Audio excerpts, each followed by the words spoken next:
नमस्कार दोस्तों, आपका सिद्धि का चैनल पर बहुत बहुत स्वागत है। ऋषि दुर्वासा और कल्प वृक्ष की कथा। आज की इस वीडियो में हम आपको ऋषि दुर्वासा और कल्प वृक्ष की कथा सुनाने जा रहे हैं। लेकिन इससे पहले कि हम ये वीडियो शुरू करें, आप सभी से निवेदन है कि अगर आप इस चैनल पर नए हैं तो हमारे चैनल को सब्सक्राइब कर वीडियो को लाइक और शेयर ज़रूर करें, जिससे कि समय समय पर आपको हमारी वीडियो के नोटिफिकेशन मिलते रहे।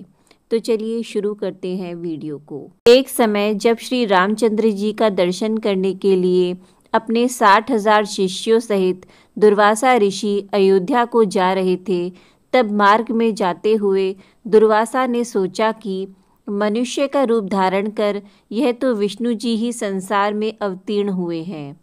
यह तो मैं जानता हूँ, किंतु संसारी जनों को आज मैं उनका पौरुष दिखाऊंगा।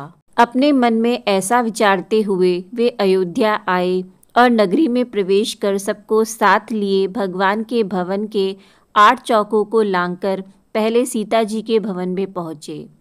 तब शिष्यों सहित दुर्वासा को सीता जी के द्वार पर उपस्थित देख पहरेदारों ने शीघ्रता से दौड़कर श्री रामचंद्र जी को इसकी सूचना दी। यह सुनते ही भगवान राम मुनि दुर्वासा के पास आ पहुँचे और प्रणाम कर सबको बड़े आदर सहित भवन के भीतर लिवा गए तथा बैठने के लिए सुंदर आसन दिया।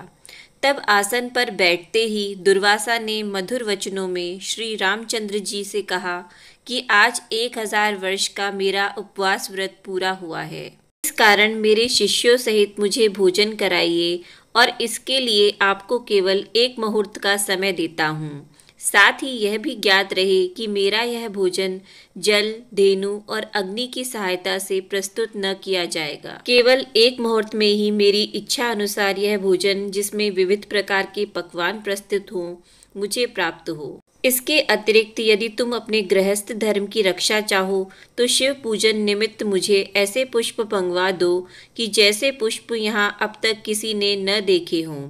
यदि यह तुम्हारा किया न हो सका तो मुझसे स्पष्ट कह दो कि मैं इसमें असमर्थ हूँ, मैं चला जाऊंगा। मुनि की इस बात को सुनकर श्री रामचंद्र जी ने मुस्कुराते हुए नम्रता से कहा, भगवान मुझे आपकी यह सब आज्ञा स्वीकार है। तब राम की बात सुनकर दुर्वासा ने प्रसन्न होकर कहा, मैं सरयू में स्नान करके अभी तुम्हारे पास आता हूँ, शीघ्रता करना।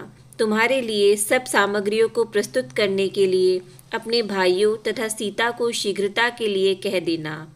रामचंद्र जी ने कहा, अच्छा आप जाइए, स्नान कर आइए। दुर्वासा जी स्नान करने चले गए। राम चिंतित हो गए। लक्ष्मण आदि भ्राता, जानकी तथा सब के सब व्याकुल हो राम की ओर निर्विमेष दृष्टि से देखने लगे कि मुनि ने तो इस प्रकार की सब अद्भुत वस्तुएं मांगी हैं। इसके लिए देखें कि अब भगवान क्या करते हैं, क्योंकि बिना अग्नि, जल और बिना गौ के उनके लिए किस प्रकार से भोजन प्रस्तुत करते हैं। तब रामचंद्र जी ने लक्ष्मण जी से एक पत्र लिखवाया। फिर उस पत्र को अपने बाण में बांधकर धनुष पर चढ़ाया और छोड़ दिया। वह बाण वायु वेग से उड़कर अमरावती में इंद्र की सुधर्मा नामक सभा में जाकर उनके सामने गिर पड़ा। उस बाण को देखकर इंद्र व्याकुल हो गए कि यह किसका बाण है। फिर उठाकर जो देखा तो उस पर राम का नाम अंकित था। फिर उसमें बंधे पत्र को खोलकर पढ़ा। पत्र खुलते ही वह बाण फिर वहां से उड़कर राम के तरकश में आ घुसा। उधर इंद्र ने उस पत्र को सभा में बैठे हुए सब देवताओं को सुनाया। उसमें लिखा था, इंद्र स्वर्ग में सुखी रहो, मैं सर्वदा तुम्हारा स्मरण करता हूँ, परंतु तुम्हें एक आज्ञा देता हूँ। आज 1000 वर्ष के भूखे हुए दुर्वासा मुनि अपने 60,000 शिष्यों के साथ मेरे यहाँ आए हैं। वे ऐसा भोजन चाहते हैं जो गौ, जल अथवा अग्नि के द्वारा सिद्ध न किया गया हो। इसके साथ ही उन्होंने शिव पूजन के लिए ऐसे पुष्प मांगे हैं जिन्हें कि अब तक मनुष्य ने न देखा हो। मैंने उनकी यह मांग स्वीकार कर ली है। वे सरयू में स्नान करने गए हैं, इसलिए तुम शीघ्र ही कल्प वृक्ष और पारिजात जो क्षीर सागर से निकले हैं, क्षण मात्र में मेरे पास भेज दो। इसके लिए रावण के संहारक मेरे बाणों की प्रतीक्षा मत करना। यह पत्र देवताओं को सुनाकर इंद्रदेव तत्क्षण उड़ पड़े और कल्प वृक्ष तथा पारिजात को साथ ले देवताओं सहित विमान में बैठकर अयोध्या में आ पहुँचे। लक्ष्मण जी ने इंद्र का स्वागत किया। इंद्र ने राम के पास पहुँच पारिजात और कल्प वृक्ष को राम को अर्पण किया। इतने में ही सरयू तट से दुर्वासा ने अपने एक शिष्य को राम के पास भेजा कि तुम जाकर देखो कि राम इस समय क्या कर रहे हैं। मैंने जो आज्ञा दी है उसके अनुसार कुछ अन्न अब तक बना है कि नहीं।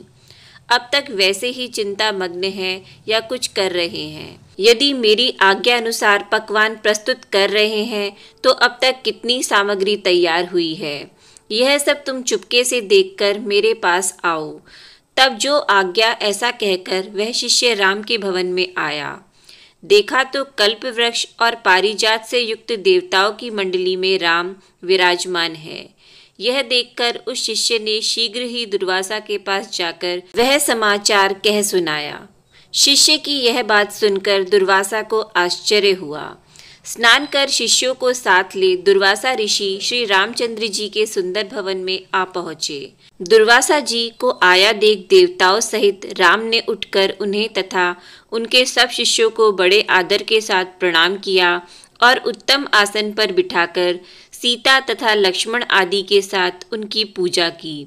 फिर जिन पुष्पों को मनुष्य ने अब तक नहीं देखा था, शिव पूजन के हेतु पारिजात के उन पुष्पों को राम ने दुर्वासा के समक्ष प्रस्तुत किया।